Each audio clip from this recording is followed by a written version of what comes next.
yang menjadi pembentuk tubuh kita itu kan juga atom-atom ya, itu juga akan lebih kecil daripada atom-atomnya. Jadi kan aneh, secara teori tidak masuk akal. Sehingga ketika semakin kecil ukuran, dunianya semakin berbeda. Oke, nah dari Erwin Schrödinger inilah yang kemudian akan kita pelajari untuk saat ini mengenai konsep mekanika kuantum. Di sini ada key points atau catatan penting dari konsep ini. Apa sih yang dimaksud dengan teori mekanika kuantum, Pak? Di mekanika kuantum itu elektron dapat bertindak sebagai partikel maupun sebagai gelombang. Dan ini hanya terjadi kalau ukurannya kecil. Elektron itu kan kecil banget ya. Penyelesaian dari persamaan Schrödinger memberikan fungsi-fungsi gelombang. Ada yang pernah dengar istilah fungsi gelombang? Nggak pernah dengar. Di fisika nggak pernah dengar fungsi gelombang. Fungsi gelombang itu persamaan matematika yang menunjukkan bentuk gelombang tertentu. Yang ada di sini kan ada gelombang itu ya, kan ada persamaannya. Persamaannya Y sama dengan sin kuadrat X plus bla bla bla dan sebagainya. Nah, suatu persamaan matematika yang menunjukkan eh, apa perumusan gelombang tertentu itu dimaksud dengan fungsi gelombang. Nah, fungsi gelombang dari penyelesaian persamaan Schrödinger ini menunjukkan atau menggambarkan lokasi dan sifat dari elektron dalam suatu atom. Makanya kemudian di Schrödinger gambarnya itu diblurkan. Nggak jadi garis gitu ya. Jadi diblurkan. Kalau tadi ingat, tadi ingat tadi mana tadi gambar blur. Nah ini di kanan ini quantum model pojok kanan ini plus itu kan intinya. Nah di luarnya ini adalah diblurkan karena tidak ada satu lintasan yang khusus yang lurus kayak gitu enggak ada.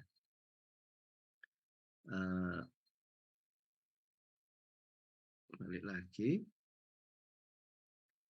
Jadi menggambarkan lokasi dan sifat dari elektron di suatu atom. Probabilitas ditemukannya suatu elektron di lokasi tertentu, entah di bagian atas, dekat pusat atau jauh dari pusat, depan, belakang, atau di mana, itu proporsional terhadap kuadrat dari fungsi gelombang itu. Jadi kalau ada persamaan gelombang Y sama dengan bla bla bla, maka probabilitas ditemukannya elektron itu setara atau proporsional dengan kuadratnya, Y kuadratnya. Pak, kita kan belajar kimia, kok ngapain sekarang belajar bersamaan parabola matematika, Pak? Nah, kembali ke pertemuan sebelumnya, kimia itu koneksinya banyak. Jadi untuk bisa memahami bidang lain kita butuh kimia, tetapi untuk bisa memahami kimia kita juga butuh informasi lainnya, setidaknya matematika, karena matematika itu adalah basicnya sains. Kalau kimia itu adalah sentralnya sains atau pusatnya sains. Nah, jadi setara dengan kuadrat dari persamaan gelombang tadi atau fungsi gelombang tadi. Nah, fungsi-fungsi gelombang umumnya memiliki area atau region positif maupun negatif. Jadi kalau Anda punya gelombang gini ya, kan biasanya ada yang kalau naik itu berarti positif, kalau ke bawah berarti negatif. Biasanya punya daerah amplitudo positif dan negatif dan dapat mengalami interferensi konstruktif atau destruktif. Kalau interferensi konstruktif itu berarti ada dua gelombang yang ketika dijumlahkan resultannya jadi lebih tinggi. Itu konstruktif. Tapi kalau destruktif ada dua persamaan gelombang, yang satu naik ke atas, yang satu turun ke bawah misalkan.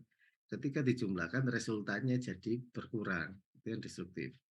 Jadi fungsi-fungsi gelombang ini bisa punya positif dan negatif dan dapat mengalami interferensi konstruktif maupun interferensi destruktif. Ini kata kunci dari mekanika kuantum itu. Jadi kita rangkum dulu di depan biar adik-adik ada bayangan. Nah, persamaan Schrödinger itu kayak apa sih Pak? Ini bukan bahasa alien, ini juga bukan hierografi, apa itu hierografi. Ya, bukan ya ini ya. Ini adalah persamaan matematika. Tentu kemarin nggak ambil jurusan matematika ya, Pak? Ya, Anda kalau ambil jurusan matematika Anda akan ketemu kayak gini. Ini apalagi istilahnya ini, Pak, kok banyak banget tulisannya. Ada yang kayak trisula, ini ada yang kayak trisula ini. Nah, ciri khas dari fungsi gelombang itu adalah gambar kayak trisula ini. Ini ciri khas berarti persamaan ini adalah persamaan fungsi gelombang. Masing-masing dari notasi ini dijelaskan di tulisan-tulisan ini. Contohnya V besar ini menggambarkan force acting on the particle, gaya-gaya yang berlaku atau yang mengenai suatu partikel. Kalau H, ada yang tahu mungkin H itu apa? Konstanta Planck. Ya, Anda pernah dengar konstanta Planck? Di fisika ini, pernah dengar? Kalau benda hitam itu dianggap begini-begini dan seterusnya ya. Nah, berarti kita tidak belajar kimia dong sebenarnya, Pak. Dasar dari teori-teori ini sebenarnya adalah matematis atau perumusan matematika. Sehingga jangan kaget kalau di semester 1 adik-adik tetap harus belajar biologi dasar, fisika dasar, matematika dasar. Nanti di semester 2 ada matematika kimia. Jadi perhitungan-perhitungan matematika yang digunakan di dunia kimia. Sulit, Pak. Ya kalau nggak belajar sulit, kalau belajar bisa. Ya. Jadi secara umum begini persamaannya dan kesimpulannya tadi sebenarnya adalah yang di depan ini tadi, sorry. Yang di depan ini tadi kesimpulannya. Oke. Nah, ini cerita-ceritanya bagaimana kok bisa si siapa? Schrödinger tadi merumuskan perumusan tadi. Jadi dia melibatkan kontribusi dari energi kinetik di rumus sebelah kiri ini dan energi potensial. Kalau ada energi kinetik ditambah energi potensial itu jadinya rumus fisika. Ya, EP plus EK. Ingat enggak? Nah, kenapa kok ini dihitung, Pak? Karena partikel elektron tadi kadang bertindak sebagai partikel, kadang bertindak sebagai gelombang. Nah, setiap partikel yang bergerak, elektron itu kan bergerak ya, itu pasti punya energi kinetik. Nah, suatu ketika kalau partikel itu diam, karena kita menentukan di stop posisinya di sini, maka itu punya energi potensial. Jadi Schrödinger ini mencoba untuk merumuskan berdasarkan energi kinetika dan energi potensial tadi. Nah, kalau Anda perhatikan di paragraf atas ini, specifically setengah H, where H sama dengan H per 2pi. Pak, kenapa kok ada 2pi? Kalau kita melibatkan perumusan 2pi itu biasanya melibatkan perhitungan lingkaran. Ya. Kenapa, Pak? Karena di teori-teori atom sebelum-sebelumnya pun juga memperkirakan, memprediksi bahwa atom itu tidak flat. Atom itu seperti bola, nggak flat yang kayak dart, papan dart itu ya, papan target itu loh.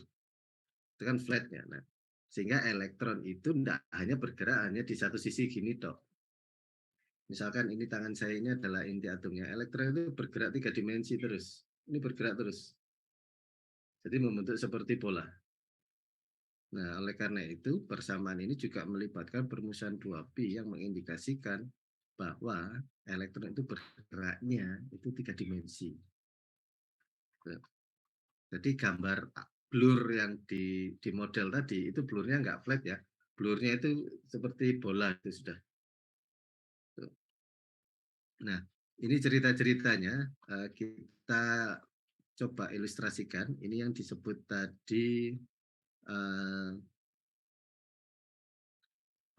resultannya bisa interferensinya bisa destruktif atau interferensinya bisa konstruktif. Yang gambar kanan atas ini ada wave 1, wave 2.